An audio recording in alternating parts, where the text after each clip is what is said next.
ப்ரெக்னன்சினாலே நமக்கு சந்தோஷமான விஷயம் தான் இல்லையா? பட் அன்ஃபார்ச்சுனேட்டாக நமக்கு வந்து யூட்ரஸ்குள்ளே இல்லாமல் ப்ரெக்னன்சி வெளியே இருக்குது அப்படின்னா அது ectopic pregnancy. That is really bad. Ectopic ப்ரெக்னன்சியை பொறுத்த வரைக்கும் என்னென்னா, அதை வந்து நம்ம திருப்பி யூட்ரஸ்குள்ளே வைக்கவும் முடியாது. அது இன்னும் மூவ் பண்ணி யூட்ரஸ்குள்ளே போகவும் செய்யாது. So that is one thing bad about an ectopic pregnancy. So எக்டோபிக்குங்கிற வார்த்தைனா என்ன அர்த்தம்? யூஸ்வலாக இருக்கிற இடத்த விட வேறு ஏதோ ஒரு இடத்துல இருக்குது அப்படின்னா அது பேர் எக்டோபிக். ஸோ ப்ரெக்னன்சி வந்து ஃபர்டிலைசேஷன் டியூப்பில் நடக்கும். ஒரு ஓவமும் ஒரு ஸ்பெர்மும் போய் டியூப்பில் போய் ஃபர்டிலைஸ் ஆகி ஒரு எம்ப்ரியோ ஃபார்ம் பண்ணும் இல்லையா? அந்த எம்ப்ரியோ வந்து யூட்ரஸ்குள்ளே திருப்பியும் ட்ராவல் பண்ணிட்டு வந்து ஒரு இடத்துல உட்காரணும். உட்காந்து அதை பிளட் சப்ளை பிடிச்சிக்கிட்டு அது க்ரோ ஆகணும். அதுதான் ஒரு நார்மல் ப்ரெக்னன்சி, இன்ட்ராயூட்ரைன் ப்ரெக்னன்சி. இப்போ ஃபார் சம் ரீசன்ஸ் அந்த டியூப்பில் வர்ற ஃபர்டிலைசேஷன் வந்து டியூப்லேயே தங்கிருச்சு, இல்லை கொஞ்சம் தூரம் ட்ராவல் பண்ணி அந்த டியூபுக்கும் யூட்ரஸ்க்கும் போகிற அந்த ஜங்ஷனில் இருக்குது. நிறைய இடத்துல கூட அது அரெஸ்ட் ஆகிக்கலாம். ஸோ அந்த மாதிரி இருக்கிற ப்ரெக்னன்சிஸ் வந்து எக்டோபிக் ப்ரெக்னன்சி. ஏன்னா மோஸ்ட் காமனாக டியூபல் எக்டோபிக் தான் மோர் காமன். ஸோ ரேர் கேசஸில் வந்து எக்டோபிக் ப்ரெக்னன்சி வந்து ஓவரிலையும் தங்கிடலாம். ஈவன் அப்டமனில் கூட நம்ம வந்து ரேர் கேசஸில் லிவரில் கூட ப்ரெக்னன்சிஸ் எக்டோபிக் பார்த்துருக்கோம். Coming to this ectopic pregnancy எதனால் வருது? ஸோ ப்ரீவியஸாக உங்களுக்கு எக்டோபிக் ப்ரெக்னன்சி இருந்தது அப்படின்னா ரெக்கரன்ஸ் வர்றதுக்கு சான்சஸ் இருக்குது. இல்லை ப்ரீவியஸாக வந்து இந்த டியூப்பில் ஏதாவது ஒரு ஆப்ரேஷன் பண்ணியிருக்காங்க அப்படின்னா நிறைய சான்சஸ் இருக்குது. இல்லை ஃப்ரீக்வெண்ட்டாக நமக்கு பெல்விக் இன்ஃப்ளமேட்டரி டிசீஸ் அப்படின்னு சொல்லுவோம். ஏதாவது ஒரு இன்ஃபெக்ஷன் இருந்து அது வந்து அசெண்ட் ஆகி, யூஸ்வலி ஃபீமேல் ஜெனிட்டல் ட்ராக்ட் வந்து ரொம்ப எல்லாமே பக்கம் பக்கம் இருக்கு இல்லையா? ஸோ வெஜைனல் இன்ஃபெக்ஷன்ஸ் இல்லைன்னா ரெக்கரண்ட்டாக வேறு ஏதாவது செக்ஷுவலி டிரான்ஸ்மிட்டட் இன்ஃபெக்ஷன்ஸ்லாம் நமக்கு வந்திருக்கு அப்படின்னா அது வந்து உள்ள பெல்விஸ்குள்ளேயும் போய் பரவக்கூடிய சான்சஸ் இருக்குது.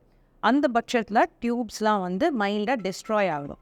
ஸோ அந்த மாதிரி டைம்லலாம் வந்து நமக்கு டியூப்ஸோட ஹெல்த் நல்லா இருக்காது, டியூபோட மொட்டிலிட்டி நல்லா இருக்காது. ஸோ அந்த ப்ரெக்னன்சி வந்து ஃபர்டிலைஸ் ஆன எம்ப்ரியோ எனிவேர் அந்த டியூப்பில் ஏதாவது ஒரு பாயிண்டில் அரெஸ்ட் ஆகி அங்கேயே க்ரோ ஆக ஆரம்பிக்கலாம்.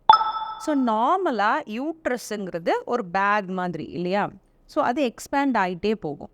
கரு அதில் உள்ளே உட்காந்து வளர வளர அது எக்ஸ்பேண்ட் ஆகிட்டே போகும். பட் டியூபுங்கிறது ரொம்ப சின்ன ஸ்ட்ரக்சர் தானே.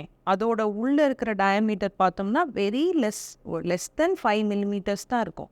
ஸோ அந்த ப்ரெக்னன்சி வந்து ஒரு 6 வாரத்துக்கு மேலேயோ ஒரு 9 வாரத்துக்கு மேலேயோ அதால் வளர முடியாது. அப்போ வளர முடியாத பட்சத்தில் அது சிம்டம்ஸ் கொடுக்க ஆரம்பிக்கும். சில பேருக்கு சிம்டம்ஸே இல்லாமல் ஸ்கேன் பண்ணுற டைமில் தான் ஃபஸ்ட்டு எக்டோபிக் ப்ரெக்னன்சி கூட கண்டுபிடிப்பாங்க.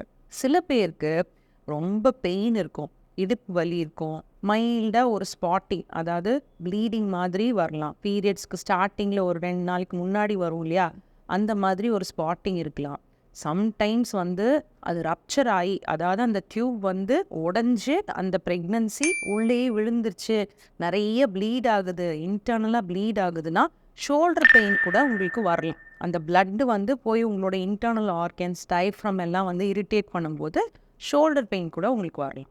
ஸோ இந்த மாதிரி எல்லாம் ஒரு எக்டோபிக் ப்ரெக்னன்சி ப்ரெசென்ட் பண்ணலாம். அதனால தான் நீங்கள் ப்ரெக்னன்சின்னு பாசிட்டிவ்னு பார்த்த உடனே உங்களோட கைனகாலஜிஸ்ட் வந்து டெஃபினட்டாக ஒரு வயபிலிட்டி ஸ்கேன் எடுக்க சொல்லுவாங்க. The main reason is to rule out an ectopic pregnancy. So அந்தளவுக்கு காமனாக இது அப்படின்னு பார்த்தா இப்போல்லாம் வந்து நம்ம நிறையா ஃபர்டிலிட்டி ட்ரீட்மெண்ட்ஸ் எடுக்கிறோம். இல்லை நமக்கு ப்ரீவியஸாக ஏதாவது அபார்ஷன்ஸ் அந்த மாதிரி ஏதாவதெல்லாம் பண்ணியிருக்கோம் அப்படின்னா இந்த எக்டோபிக் ப்ரெக்னன்சிஸ் வர்றதுக்கு நிறைய சான்சஸ் இருக்கு இல்லையா? ஸோ அதனால தான் again better to be safe than sorry. அதனால நம்ம அல்ட்ராசவுண்ட் வயபிலிட்டி இனிஷியலாகவே 5 to 6 weeks ஆஃப் ப்ரெக்னன்சிலேயே பண்ணிக்கோ. ஸோ இதெல்லாம் வந்து நம்மளுடைய காரணங்கள் எக்டோபிக் ப்ரெக்னன்சி வர்றதுக்கு. என்ன பண்ணலாம்? அன்ஃபார்ச்சுனேட்லி எனக்கு எக்டோபிக் ப்ரெக்னன்சின்னு டயக்னோஸ் பண்ணிட்டாங்க. இதுக்கு அடுத்து நான் என்ன பண்ணலாம்?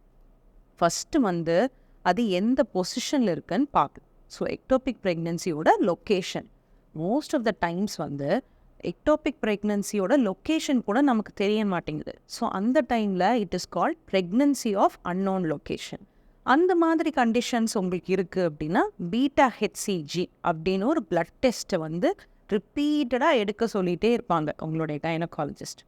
அதோடைய வேல்யூஸ் வச்சுட்டு உங்களை ஸ்ட்ரிக்டாக ஃபாலோ பண்ணிகிட்டே இருப்பாங்க. ஒன்ஸ் ஒரு கிரிட்டிக்கல் வேல்யூ ஆஃப் பீட்டா ஹெச்சிஜிங்கிறது அவங்களுக்கு தெரியும்.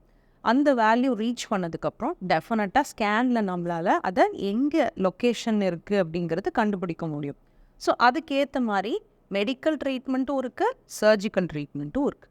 ஸோ ஒன்ஸ் உங்களுடைய எக்டோபிக் ப்ரெக்னன்சியோட பொசிஷன் என்ன சைஸ் இருக்குது அப்படிங்கிறத கண்டுபிடிச்சிட்டாங்க, இல்லை ப்ரீவியஸ் உங்களுக்கு எக்டோபிக் ப்ரெக்னன்சிஸ் இருக்குது, அதெல்லாம் will be your point of consideration in managing the further course of this pregnancy.